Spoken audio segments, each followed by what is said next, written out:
ल कतिबारु गरी भइरहेछ वेलकम ब्याक डाँडातिर चढ्दैछौँ पक्का गाउँको याद आउँछ है अहिले चाहिँ ल ढुङ्गा सुङ्गाहरू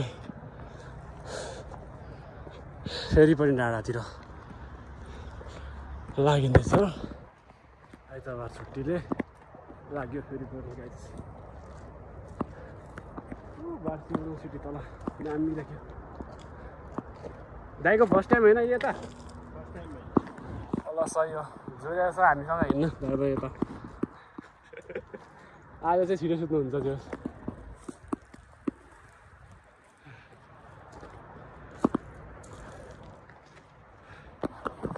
वाह ल गाइजहरू है अहिले हामी माथि आइसकेको छौँ ट्याक्क बाबा त दाइहरू केटा साथी यहाँनिर चाहिँ पानी छ पिउने अहिले चाहिँ माथि आइसक्यो निस्किने माथि साइकलिङ हान्ने मान्छे थुप्रो हुन्छ सही पानी खाइदिउँ है त हामीहरू चट्ट यो चाहिँ यहाँको पानी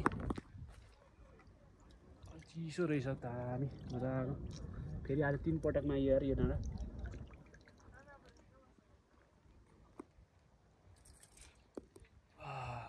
दाइ मुख धुनु मुख धुनु यहाँ आएर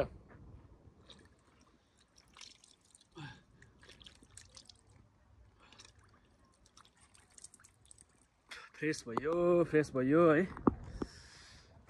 सही मजा आयो छुट्टीको दिन आइसकेको अवस्था त देखाउँछु म तपाईँहरूलाई भ्यू तल पातलो रुखहरू छ धेरै बाक्लो छैन रुखहरू चाहिँ यता माथितिर हामी यहाँ पुग्छौँ यता पुगेर हामीहरू रमाइलो गरेर चढ्छौँ बिस्तारो करिबन 5 बजिसकेको छ आज चाहिँ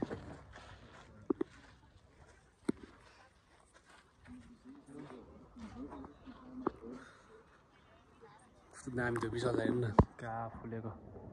दाना पलाइसकेको रहेछ त्यही हो गाइज आज हल्का छुट्टीको बेलामा दामी तरिकाले होइन गर्मी भयो अहिले चाहिँ ठिक भयो अलिकति घामहरू पनि गयो अहिले चाहिँ ठिक भयो घामहरू गएर पनि दाइले फोटो खिच्दैछ दामी खिच्नु पऱ्यो फोटो चाहिँ दाइले फोटो त दामी खिच्नुहुन्छ नि फेरि मेरो पनि खिचिदिनुहुन्छ अब सही फाइनली आइपुग्यो डाँडा गाइजहरू ल है सही तल यो तिबिदाबी चर्च फेरि आइपुगेँ माथि ल चाहिँ एउटा भ्यू पोइन्ट एउटा हो कि के हो बन्द छ ल गाइजहरू दो बार्सीमा देखिरहेछ अहिले चाहिँ 6 बजिसक्यो सही शीतल पनि भइरहेछ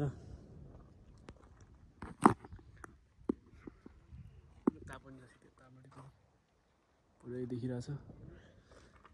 कस्तो दामी देखियो थियो अहिले त आम्मामा घाम पनि हो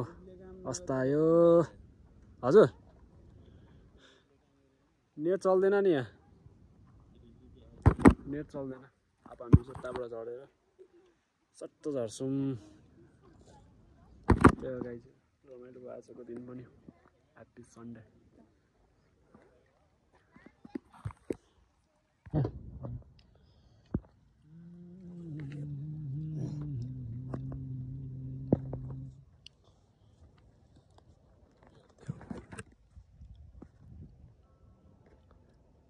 Ciao.